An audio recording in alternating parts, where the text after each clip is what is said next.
Trax was never renowned as sort of having the greatest quality of either records. They used to recycle the vinyl. That was the thing, and they'd say you'd find bits of sneakers in there. Yeah, and you quite often. I mean, when that stuff first came in, I remember being at I've forgotten the name of the shop now on Creek Street.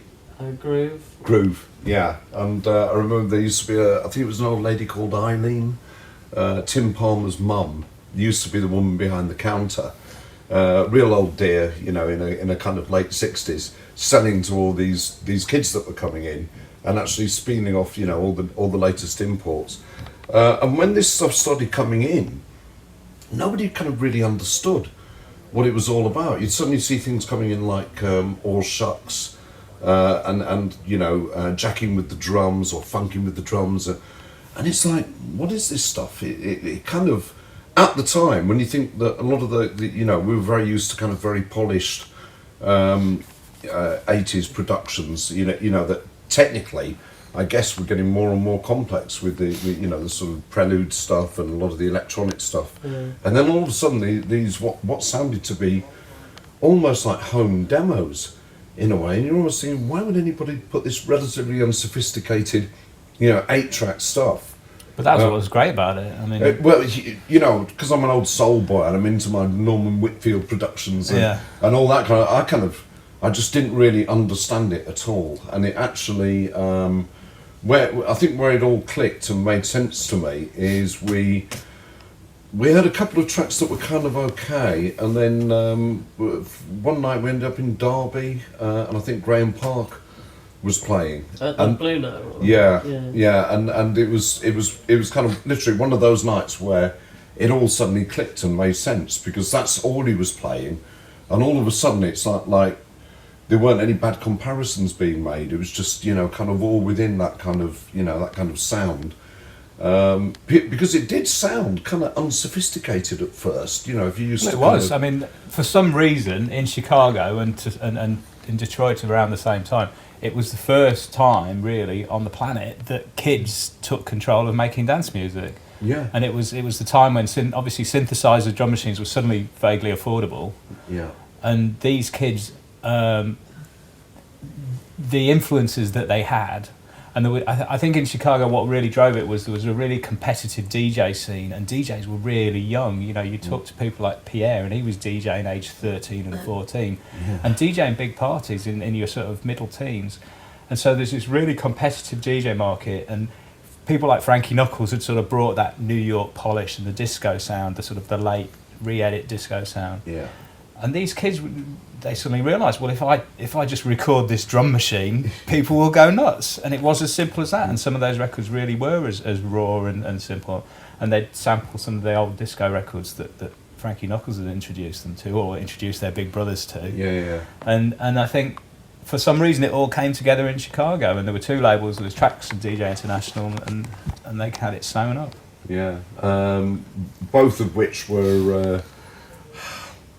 very, very idiosyncratic Chicago labels, both of them. If you look at DJ International, it was Rocky Jones, right? He ran the local record pool. Yeah. So he was in a good position. He was in a great position. And Larry Sherman owned the local pressing plant, so he was in a good position. So Trax almost, there was never even an A&R person at Trax. It was literally people turning up with stuff. And I remember Marshall Jefferson saying that when he first pressed his first record, he got charged by Larry Sherman. Oh yeah. For it. Larry Sherman wanted money off him to press it up, and then when he realised how quick it was all selling, he was like, "Oh, okay. I'll tell you what. I'll press it up, and then I'll give you some money." Yeah. And that's how Trax started. It's amazing that it was so loose, because like if you think about that period, which I guess say 86, 87, 88, all around kind of then. It was much more sophisticated over here. Everybody kind of, there would be a contract that sort of covered all the salient deal points and everything. Going to Chicago was almost like going back in time.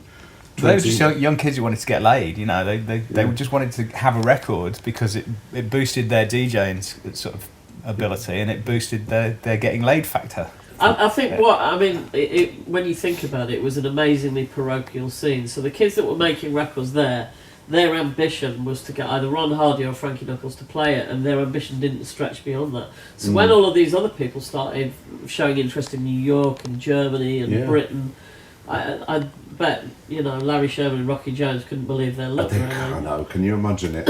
and like what got me is once again going back to Trax, is that we go down to Greek Street. What have you got in?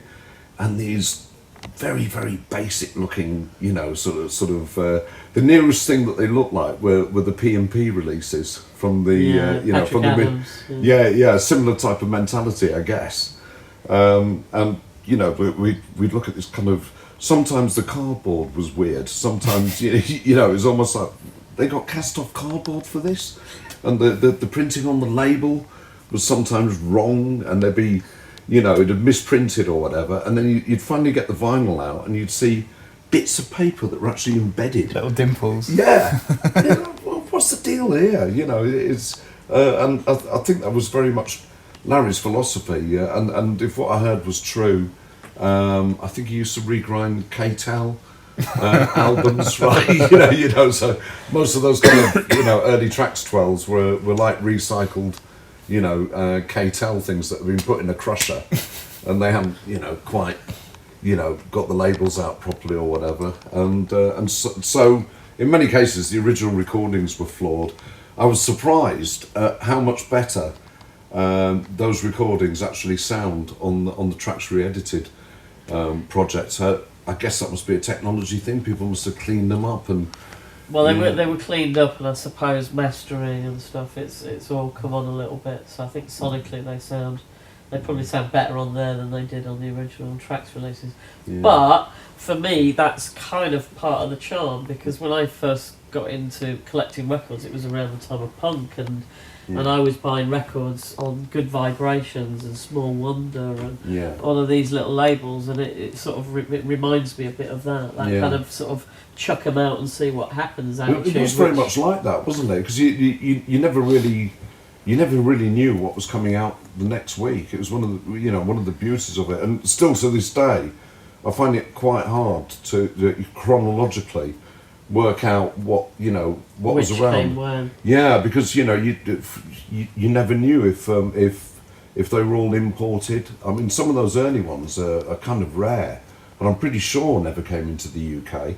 And then there was that period kind of round about, I guess, Jack Your Body and Love Can't Turn Around, where I guess most things after that would have come in. But some of those earlier ones, I think the first one that I was really aware of was On and On by Mac, was it? Mac. Yeah. Well, that's not Trax.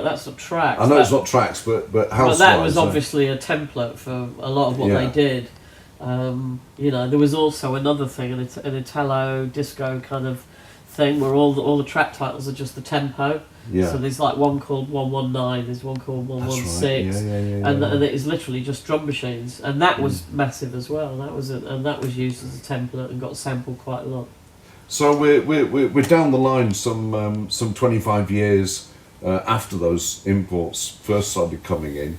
Do you think that sound is as popular now as it always was, or is it just a sort of small nucleus of people that... I don't know whether it's as popular as it was then, because I don't think you ever get back that feeling when you first hear something that's new. Yeah, but there's a definite feel over the last year and a half, 2 years, of people kind of trying to recapture the rawness of that sound. I think perhaps a lot of house music had become so overproduced and a little bit stale as a result of it, that I think people were going back to using a lot of the same equipment to try and capture a little bit of that raw energy that they experienced when probably those producers first heard house music themselves. So I think that, even though it will never ever be the same when it comes back again, I can hear it in a lot of records that are coming out now that are deliberately using a lot of those old kind of sounds, whether it's 808s and 303s or Linn drums. And they sound fresh again, don't they? They do, yeah.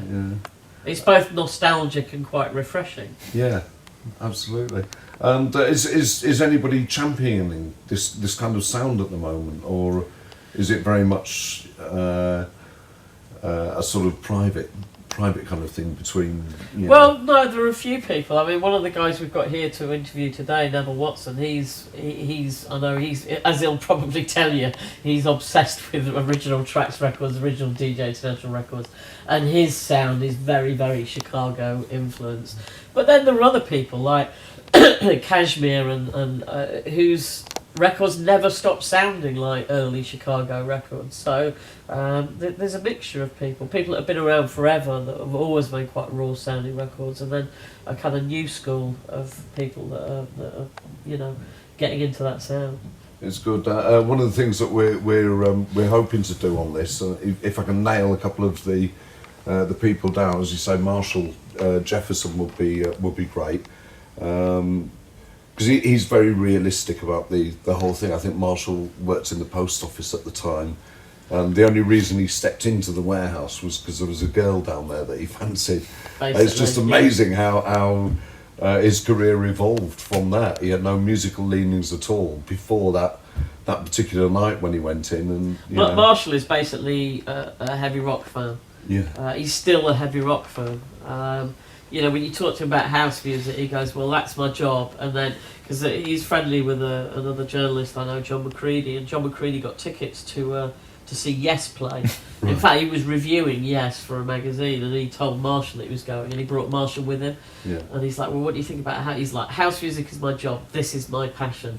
And, you know, so he's a curious character, but he's got such a great sense of humour, Marshall, that despite the fact he's had quite a lot of knocks in his life and probably been ripped off on many occasions, he can still tell you the story with a good deal of sort of black humour. Yeah.